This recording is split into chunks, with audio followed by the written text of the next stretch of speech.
और ये जो फेब्रिलेशन है लाइन जिस पे आर्टिरियल फेब्रिलेशन, ये आप अगर स्पाइजेलिया पढ़े और स्पाइजेलिया का मरीज देखें वाइब्रेट करता है अप टू ग्लोनाइन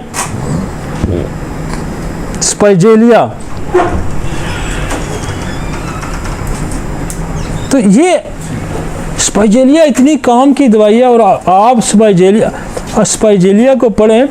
मैं किसी पता नहीं, अब मैं उस दिन किसी को पढ़ रहा था, स्पाइजेलिया को ही पढ़ रहा था, तो ये अर्निका का भी क्रॉनिक है।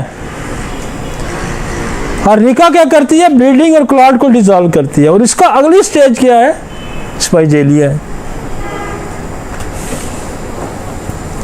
और मैं आपको बताऊं, हार्ट के अंदर, जैसे मैं बताता रहता हूँ ना, हार्ट के अंदर एज ए इंटरकरेंट रेमेडी कौन सी है? हार्ट के अंदर इंटरकरेंट रेमेडी जो है वो सबसे ज्यादा अच्छा काम करने वाली है, वो है रेडियम।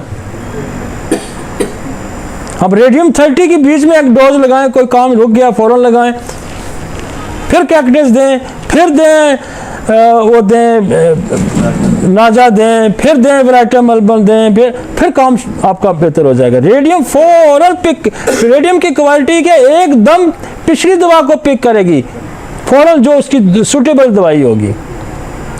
और जब ऐसी कंडीशन में होते हैं तो वो फिर 3 घंटे की जो मेरे नादान जो है ना होम्योपैथ बताते हैं कि 3 घंटे या 3 घंटे की हिस्ट्री नहीं, स्नैपशॉट प्रैक्टिस है ये बंदा बचाना है आपने मिनट के अंदर।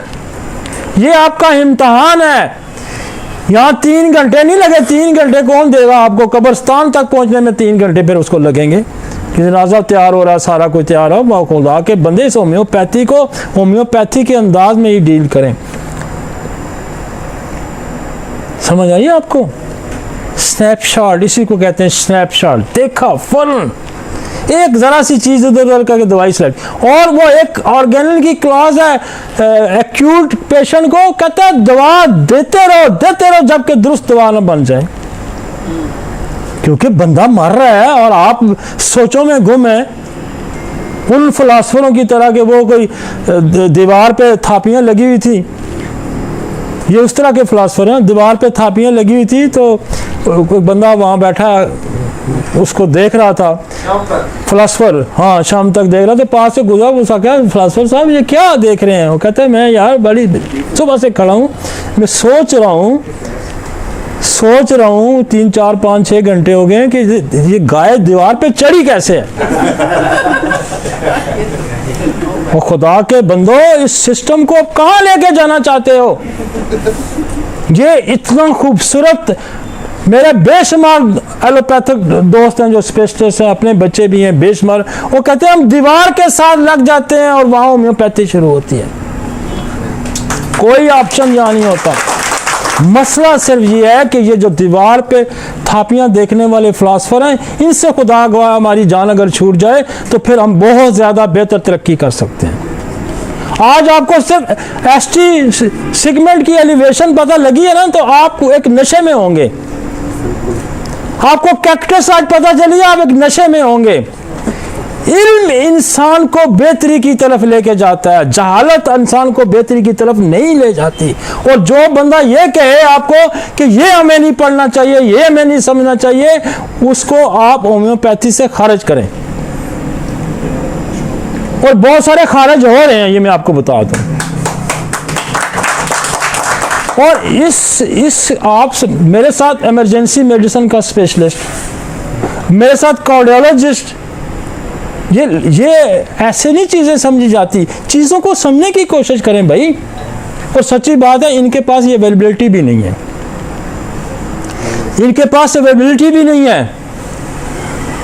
अवेलेबिलिटी इसलिए नहीं है कि खुदा इनकी मदद ही नहीं करना चाहता, और खुदा हमारी मदद करना चाह रहा है, इसलिए हमारे पास अवेलेबिलिटी भी है, हमारे पास कंसल्टेशन भी है। ये मेरा कोई कमाल नहीं है, हम सीधे रास्ते पे हैं, इसलिए खुदा हमें समझा रहा है और वो हमारी मदद भी कर रहा है।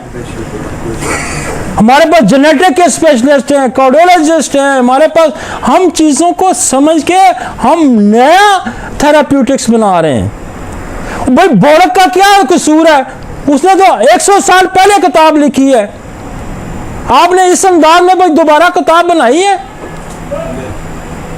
नहीं बनाई, तो कसूर बोरक का तो ना हुआ। आप बोरक को आज भी नहीं समझ पा रहे, आप कैंट को आज भी नहीं समझ पा रहे। आप कहते हैं हम अलामतों पे बात करते हैं, हम पैथोलॉजी को तो जानना ही नहीं चाहते। क्यों नहीं जानना चाहते? तुम ना जानो, लेकिन मेरी नस्ल, मेरी मौजूदा नस्ल जो हमें सुनती है, जो हमें देखती है, वो इनके फलसफे को छोड़ जाएगी। ये होम्योपैथी को बर्बाद करने वाले लोग हैं।